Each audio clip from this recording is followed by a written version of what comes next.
Hi అండి. ఈరోజు నేను గోంగూర శనగపప్పు పులుసు కూర చేస్తున్నానండి. చాలా బాగుంటుందండి, పుల్ల పుల్లగా. అది దానికి కావలసినవి ఒక అరకప్పు శనగపప్పు, 4 పచ్చిమిరపకాయలు, ఒక ఉల్లిపాయ, 3 టమాటాలు తీసుకున్నానండి. ముందుగా శనగపప్పు నానబెట్టి పెట్టుకుందాము.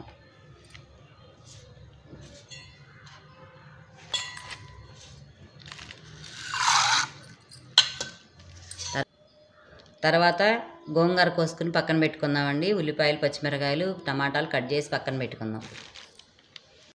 చూశారు కదండి, ఈ విధంగా గోంగూర కడిగి పెట్టేశాను. పక్కన పెట్టుకున్న కోసుకుని ఉల్లిపాయలు, పచ్చిమిరపకాయలు, టమాటా ముక్కలు కట్ చేసి పెట్టుకున్నాను. శనగపప్పు కూడా నానబెట్టి కడిగేసి పెట్టాను. ఇప్పుడు ఈ శనగపప్పు పొయ్యి మీద పెట్టేసి గిన్నెలో వేసేసి ఉడకబెట్టుకుందాం. ఇప్పుడు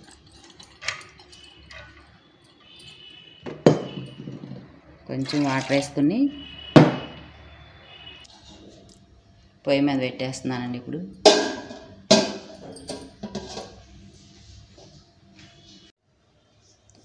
ఇప్పుడు శనగపప్పు 2 పొంగులు వచ్చిందండి, ఎక్కువ కాకుండా 2 పొంగులు రాగానే మనం ఇలా వచ్చిన తర్వాత ఇప్పుడు మనం కట్ చేసుకున్న ఉల్లిపాయ ముక్కలు, పచ్చిమిరపకాయ ముక్కలు, టమాటా ముక్కలు వేసేద్దాం. ఇప్పుడు దీనిలో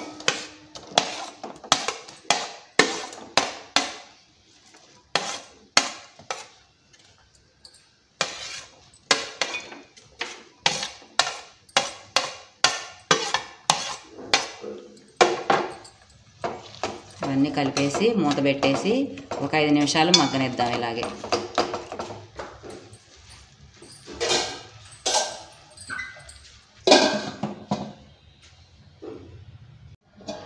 ఇప్పుడు 5 నిమిషాలు ఉడికిన తర్వాత ఈ విధంగా ఉందండి. దీనిలో ఇప్పుడు గోంగూర పెట్టేసేద్దాం.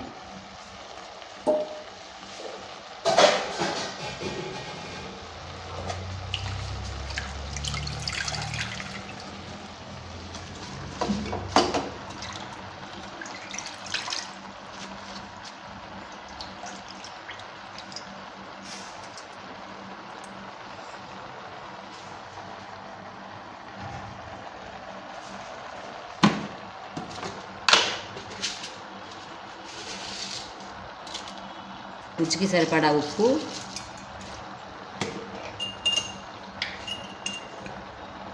అలాగే 1 స్పూన్ పసుపు,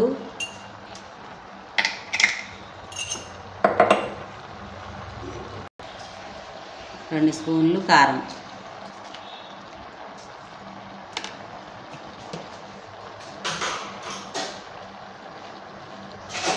ఒకసారి మొత్తం కలిపేసుకుని మూత పెట్టేసి ఇది ఇలా ఉడుకుతూ ఉన్నప్పుడు మనము తాలింపుకి రెడీ చేసుకుందామండి.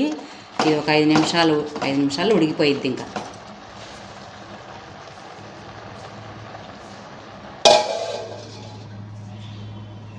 ఇది చూశారు కదండి, గోంగూర వేసిన తర్వాత ఒక 5 నిమిషాలు మగ్గిన తర్వాత ఇలా ఉడికిపోయింది. ఇప్పుడు దీన్ని మెదిపేసి తాలింపు పెట్టుకుందాం. స్టవ్ ఆపేసి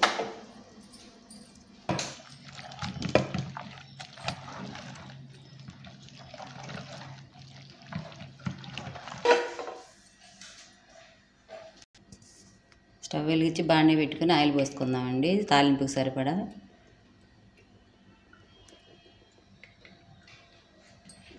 ఆయిల్ వేడి అయిందండి. దానిలో 2 ఎండుమిరపకాయలు, పోపు దినుసులు,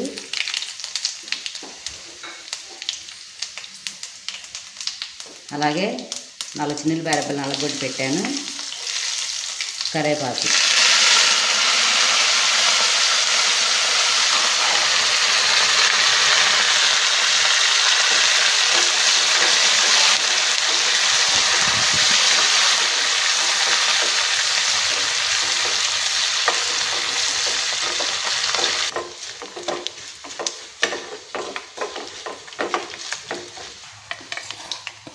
తాలింపు వేగిపోయిందండి. ఇప్పుడు దీన్ని వేసేసి కలిపేసేద్దాం.